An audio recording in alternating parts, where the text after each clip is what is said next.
All right. Thank you so much, everyone, for joining our third masterclass for Launch It Founder Finance Academy.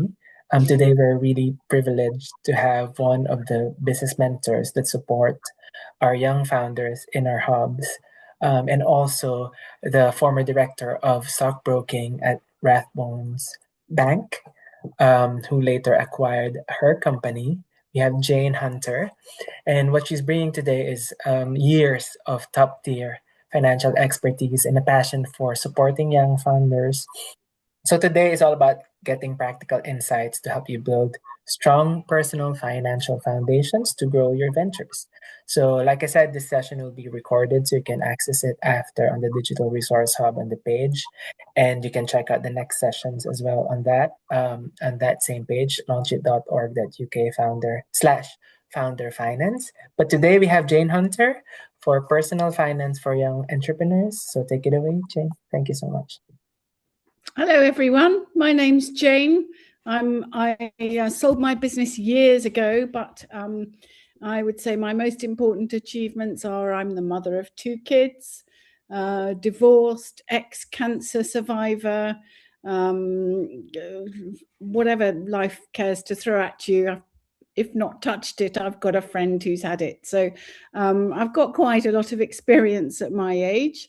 But I'm here today to talk about building a business, which I also did not from scratch, I have to say. My boss dropped dead and I was able to take over from him. So it was already running, but I was quite young and inexperienced at the time. So I learnt sometimes the hard way. So welcome to my session. I'm not quite sure how to pitch this because I know some of you are younger, some of you are older, some of you have started running your own business. So I'm going to try and keep it quite general, and I'm very happy if you would like to jump in with a question. So thank you very much for giving me the time. Please put up your hand if you're already running your own business. And somebody will have to tell me the answer, Eduardo, because okay. Amy is, Jolie is, and then we've got Oliver and Charlotte, Uche and Hannah. Uche, I hope I'm saying your name correctly, is. So we've got 3 at least running their business already. Okay, great. And put up your hand if you sometimes feel unsure about your money situation, either personal or business. Just to give me an idea about how to pitch this. Again, we've got 3 saying they're unsure, yes. Oh, not too many then. So that's great. One thing that happened to me when I was young, it was very, very different days. I have to say that I came across a lot of prejudice, probably different prejudice from the ones you get today, but in my day it was very sexist, and especially in the city.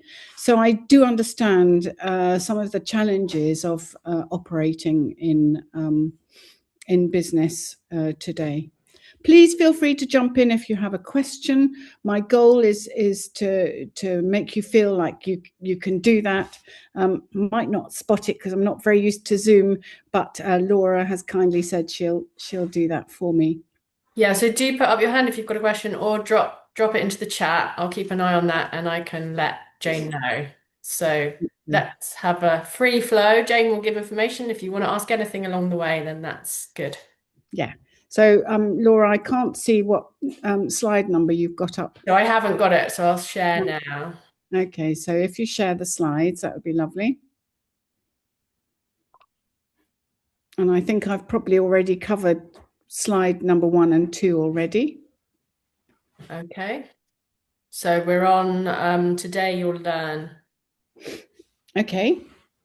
Well, I hope that's what everyone's come along for. Again, feel free to ask if you have any questions. Next slide.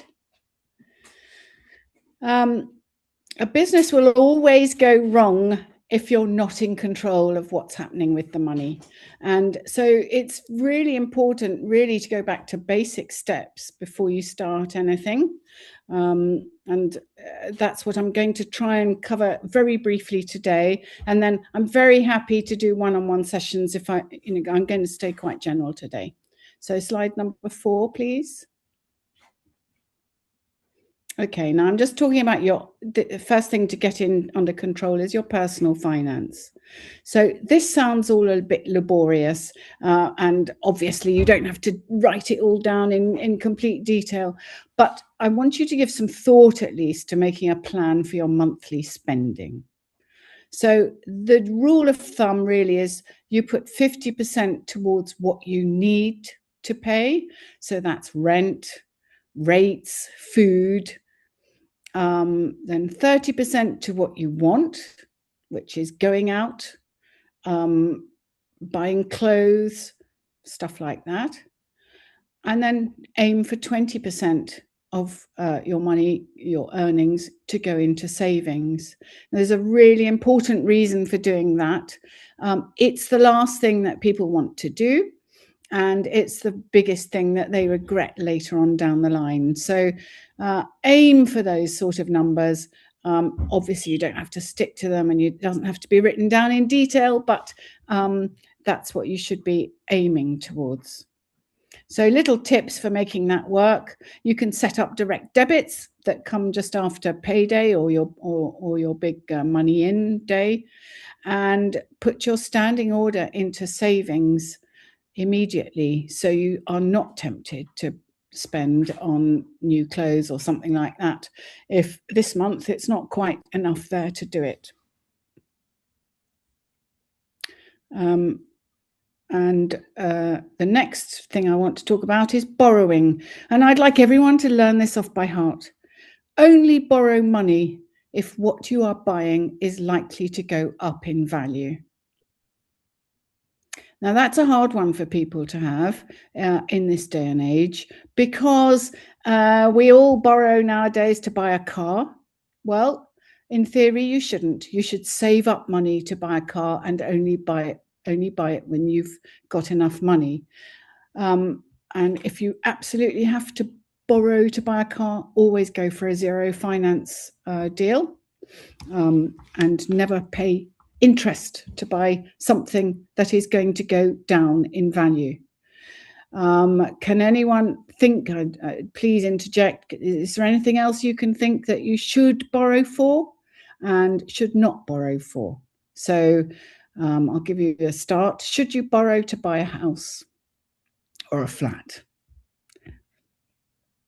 Only, the answer is if you think it's going to go up in value. So you must be very careful what you buy. It's got to be a good location. It's got to be the sort of thing that will sell again, etc., etc. Should you borrow money to buy your mum a bunch of flowers or a holiday? No, you shouldn't borrow, because you should save up for that in advance. Never borrow unless what you're going to buy is going to go up in value. So that's a rule really that will see you through life if you can always ask yourself that question before taking out a debt. Coming on to the credit card problem.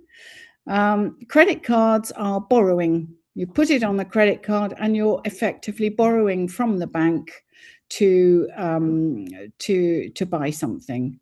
Now, the banks can rip you off, and you can beat them at their own game only if you pay off the full balance each month.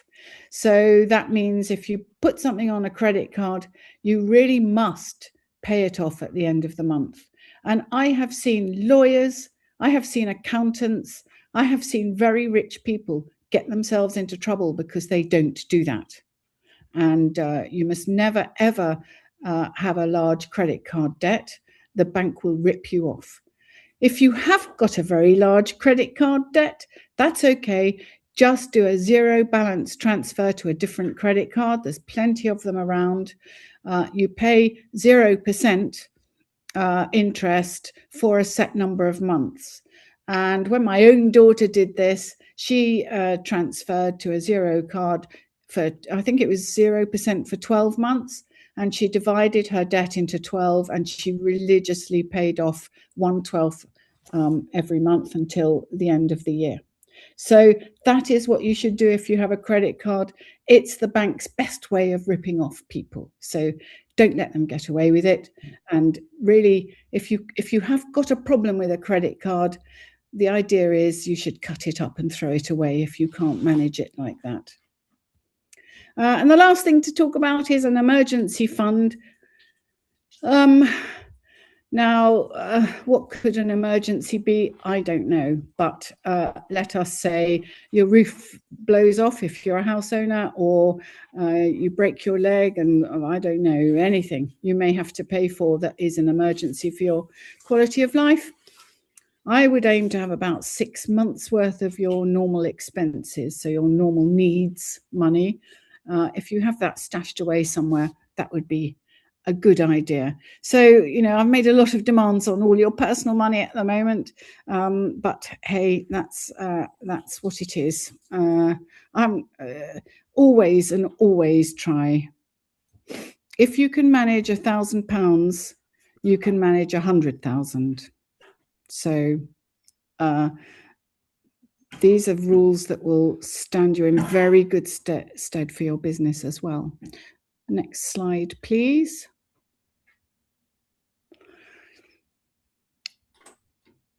The big three. What do you want out of your life? Ultimately, what does anyone want out of their life? You've got to build for yourself, really, in the future. And I'm just going to run through the big three, really, that as I see it. It may not be how you see it. So can we go on to the next slide, please? So there's 3 big life investments for all young people. And they are pension, ISA, and your home.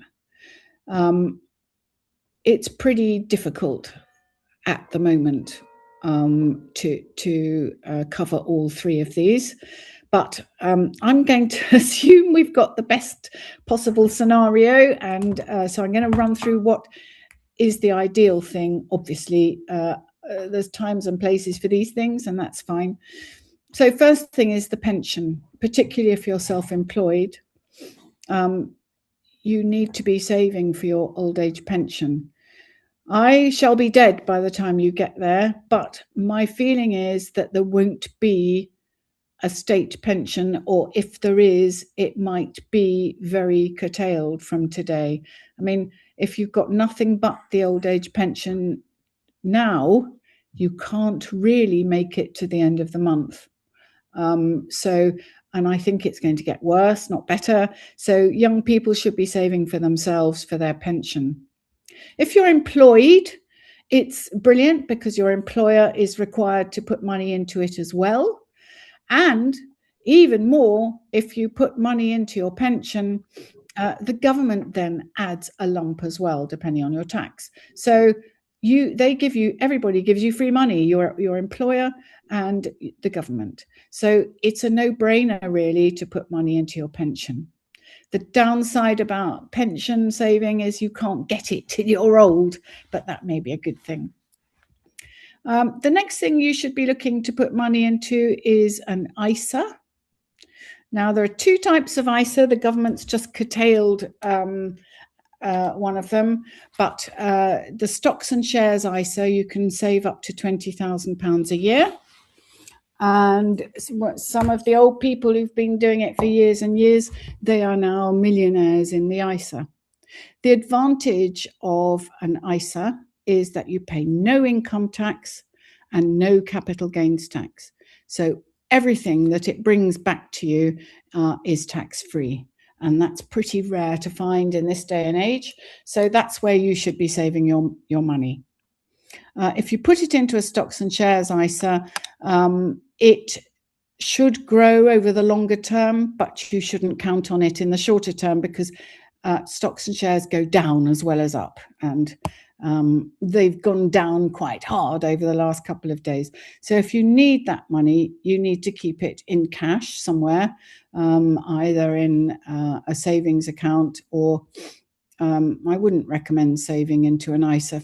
ISA should be used for long-term savings, not short-term savings. So just bung it in somewhere that pays a bit of interest, but that is easy access, that you can get instant access on. And the last thing is a home. Now, at the moment, it's very, very difficult to buy a home for a young person.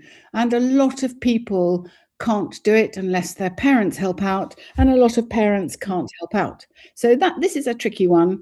If you want to go for owning your own home, it is possible.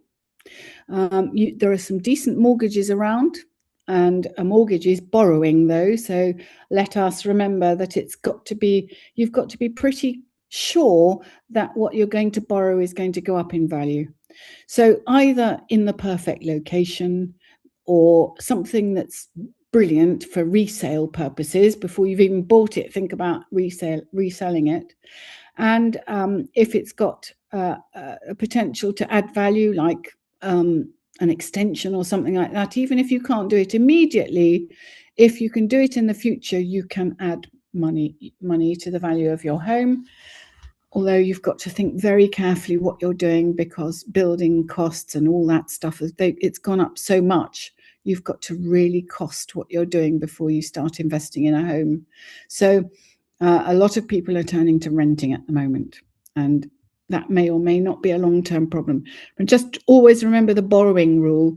Make sure, if you're going to take a mortgage out, make sure you think that it's going to increase in value what you're buying.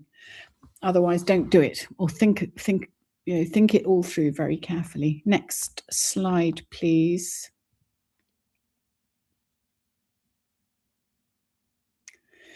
Now, some of you have started your own business, some haven't. That's fine. For those of you who've already started, forgive me, I'm just going to run through what you should be doing before you even start. I'll try and get through it really quickly. So you've got an idea. That's great. You need to pressure test it. So, is the demand for your business? Who are your competitors? Do some market research. Ask pertinent questions, basically like pricing, timing, all sorts of things like that. And then you need to sit down and do financial projections, which is really just a broad brush idea about how you're going to make money. There is no point in launching a business unless you think you're going to make money. Although I do have a couple of old mentees from when I used to work at the King's Trust, who do both now. They're employed and they're running their businesses on the side. And I found that's a jolly useful way forward, especially when you're starting your business. So market research is well, there's plenty of material online about how to do market research, but it's very important to make sure that you think the idea is a flyer. Otherwise, let's not bother, right? Then you've got to pay to start yourself. Now, in the King's Trust, you used to get a lump sum to start yourself off, and obviously you had to write down what you were going to do with that money, etc., etc. Launch It is a little different in that it provides premises, so it obviously attracts very different businesses that need physical premises, and that's absolutely fine. There's lots of different ways where your money or your finance can come from. I've just listed a few of the ones here: savings, loans, grants, and crowdfunding. But there's plenty of other ways of raising cash. It just depends on your circumstances, really. Structure. Now, that is pretty well about the tax regime. Whether you become a sole trader, a limited company, and whether you need to have personal liability or the whole decision will depend on your business and what's the right thing for you. If you've got access to an accountant, this is where accountants are quite useful because they know the detail about how you should structure yourself.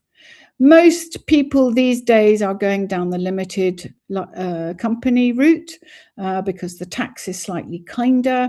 It's a limited liability, which means that they can't come after your personal assets. If something goes wrong, they can't sue you. They can only sue the company, and lots of things to think about in how to structure yourself, but it will depend on your personal circumstances. Moving on to delivery and sales. Sorry, I'm galloping through, but I feel like there's so much to cover, and obviously I can come back to anything.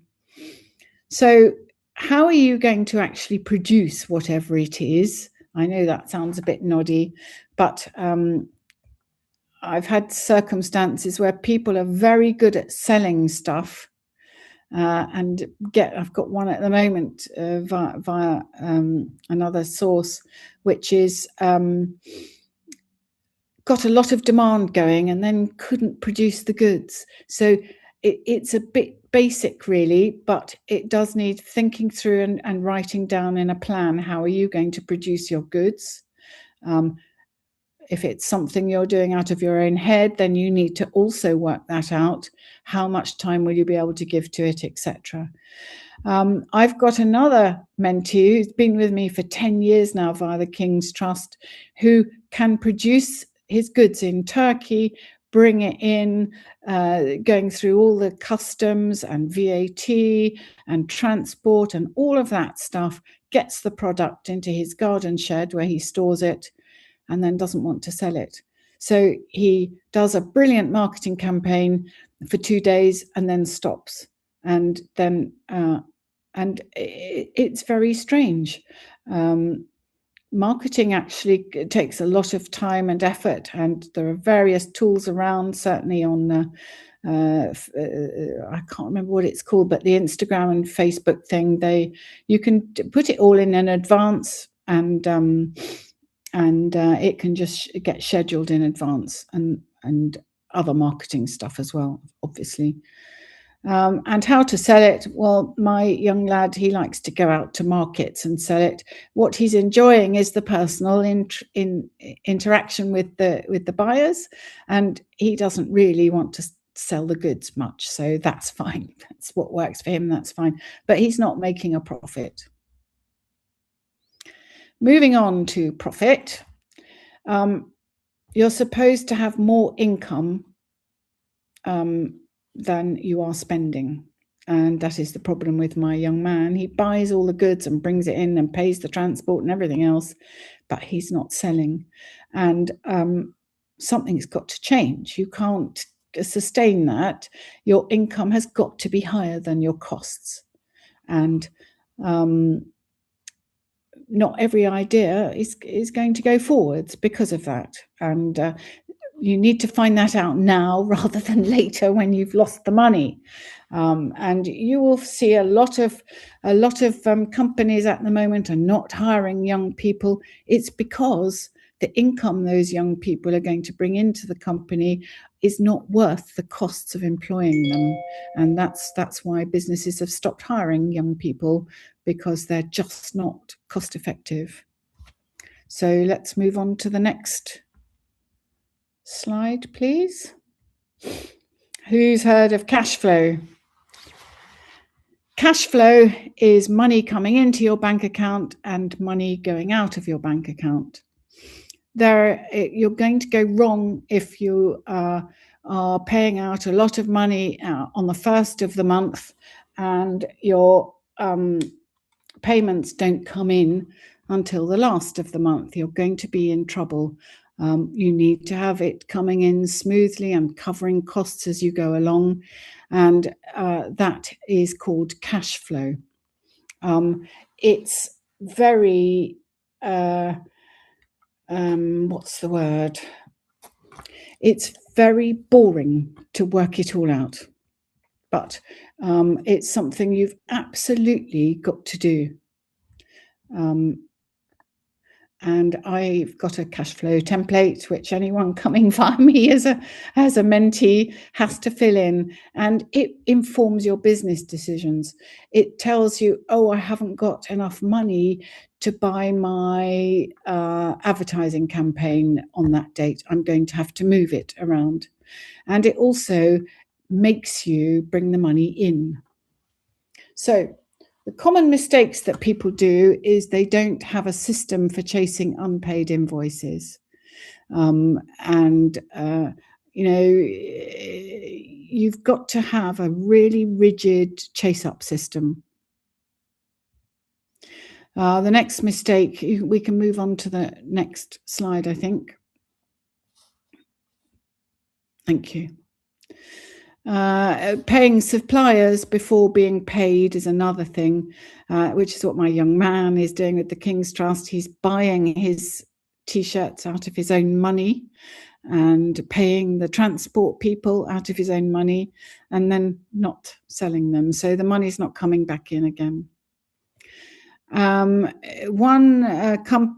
little company I've recently been working in has got lots and lots of money coming in, except during Ramadan, and we've had to build that cash flow problem because the bills still keep coming, of course. So we've had to build that into our cash flow so that we build up a surplus in advance, and then can pay the bills during Ramadan while there's no money coming in. So that sort of thing, another time when that happens is Christmas, etc. So we've got to really it's like a timeline of your bank account, which month money's coming in, what date, and when money is going out. You need to make sure it's always in the positive.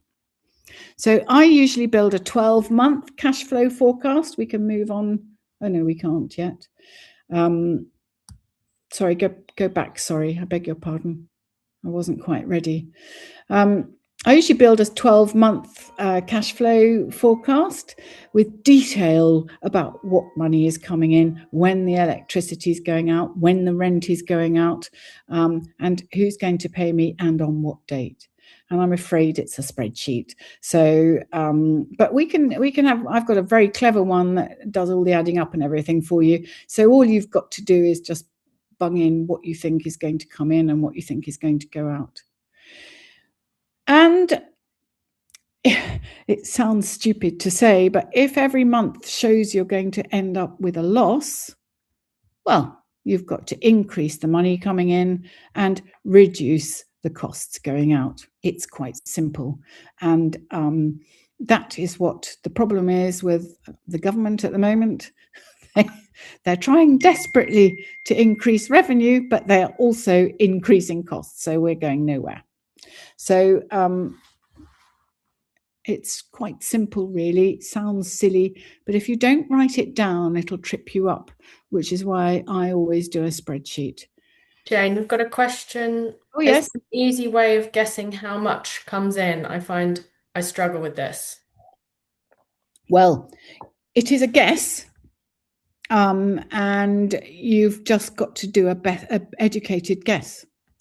You can't be sure what's going to come in unless you've sent out invoices and chased them up. And even then, you've got to account for some that don't get paid. So if you don't know what's coming in, I think you probably need to go back to the sales function and try and be a little bit more detailed about honing in on how that money is going to come in and what you can do to encourage it. So a little bit more work on the sales function. But no, it's a guess. It is a guess, and it's got to be the best thing you can do is an educated guess, if that makes sense. Does that help?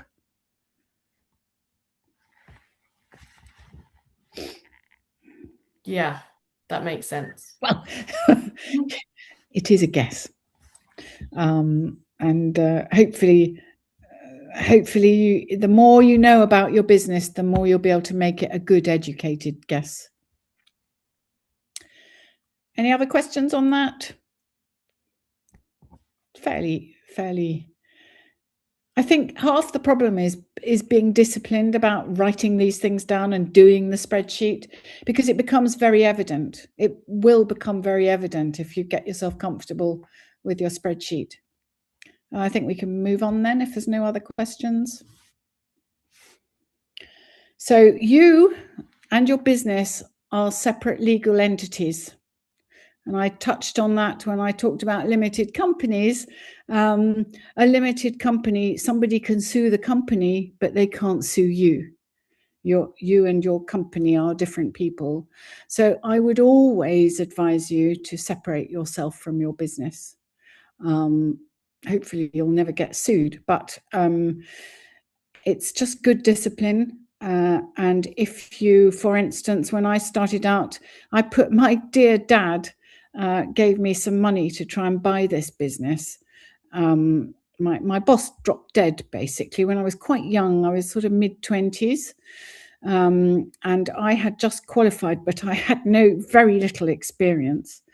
And I had the opportunity to buy the business because he died, and I bought his widow out of the shares. So I bought the shares from his widow, and my dad gave me the money to do it. And oh God, I've forgotten why I'm saying this. Because of the legal and financial separation. Oh yeah. So yeah. So that money could have come from anywhere. And the point is, if you do put personal money in, and this was my dad's personal money, you put it in as a loan. You have lent money to your own business. And that way you can keep it completely separate, because if you just bung your money in when you've lost money at the end of the month, you're not going to realize that you've lost money. And it may take you a little time to realize that you're rescuing yourself at the end of each month. Whereas if you keep yourselves completely separate, with two different hats on, it's much easier to make the right decision for your business. And, if it's going wrong, that decision might be to close down. If it's going right, that decision might be to pay yourself a wage. So that's it gives you the right, keeping separate allows you to keep yourself, make the right decision for what's going on. What's the next slide? So how to do it? Well, I've put here, open a business account. Some banks charge for business accounts, so you've got to be quite careful what you're doing there. You just don't want the rat bank ever to be allowed to rip you off, because they will try at every turn they can to rip you off. So what I did when I was very starting out was I had two different bank accounts in my head. One was business and one was personal, but nobody else knew that. So that's how I started. But the official recommendation is to open a business account. Keep your records clean, by which I mean be disciplined about keeping records. So I don't know how much advice you're given through Launch It on how to keep accounts, but it's basically a list of what money is coming in and what money is going out each month. If you do that, and there's loads of apps to help you. So I don't know specific apps offhand, but there's loads of apps out there now that can help you keep proper clean records, not on the back of an envelope, which is how I started out. Well, actually, it was a beautiful leather-bound ledger, but nevertheless, it was all handwritten. So that is worth doing, because at the end of the tax year, and even if your sales become over, I think it's 50,000, you have to do monthly tax returns now. So, but there's apps there. It's not as difficult as it might sound.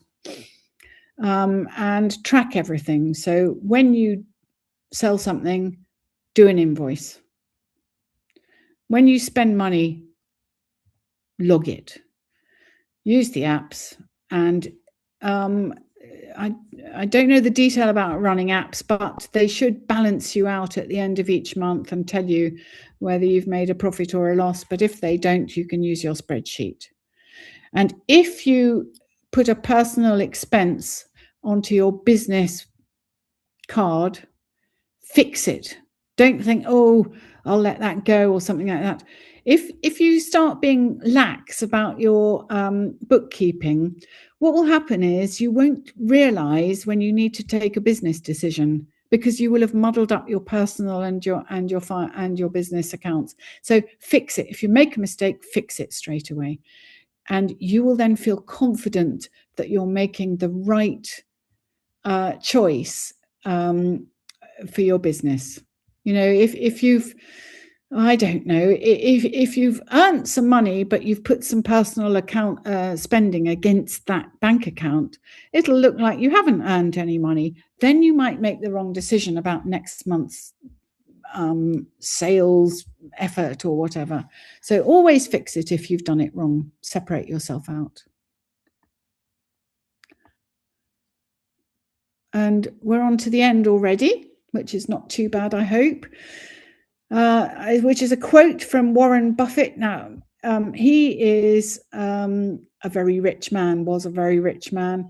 And he said, do not save what is left after spending, but spend what is left after saving. And I think I probably would agree with that. It's hard to save money, but if you do a standing order at the beginning of the month, then you won't notice it. And that's all I have to say. You're at the beginning of something exciting. If you master your personal financial discipline, if you borrow smart, don't ever borrow to buy something that's going to go down in value. If you keep a very close eye on your cash flow, that's money in and money out again. And if you have a clear business structure, you will massively increase your chance of success and you'll make the right decisions. Building a business isn't about being fearless. It's about being informed, about being disciplined, and about being resilient when things go wrong. And that's the end of my talk. Any questions?